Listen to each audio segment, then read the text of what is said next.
سیدنا رسول اللہ صلی اللہ علیہ وسلم ایک مجلس سے گزرے جس میں لوگ ننگی تلوار کا لین دین کر رہے تھے۔ کیا میں نے تمہیں اس سے منع نہیں کیا؟ حدیث مبارک میں معلم کائنات صلی اللہ علیہ وسلم نے ہمیں احتیاط کی تاکید فرمائی۔ بسم اللہ الرحمن الرحیم۔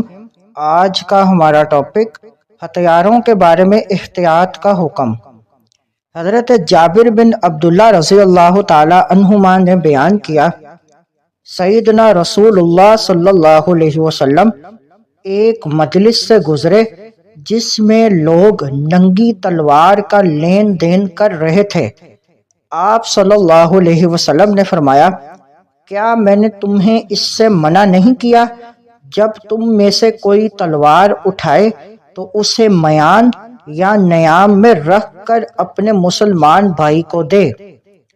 اس حدیث مبارک میں معلم کائنات صلی اللہ علیہ وسلم نے ہمیں احتیاط کی تاکید فرمائی کہ تلوار یا ہتھیار کا لین دین کرنا ہو تو میان یا کور کا استعمال کرنا چاہیے۔ کہیں غلطی سے وہ ہتھیار کسی کو زخمی یا لوگوں کو خوف زدہ نہ کر دے۔ یہی حکم چھری اور چاقو کا ہے۔ انہیں کسی کی طرف پھینکنے یا ان کے ساتھ اشارہ کرنے سے پرہیز کیا جائے۔ جب مسلمان کو اذیت یا خوف سے بچانے کے لیے اس قدر احتیاط کا حکم ہے تو مسلمانوں کے خلاف ہتھیار اٹھانا کتنا بڑا جرم ہوگا۔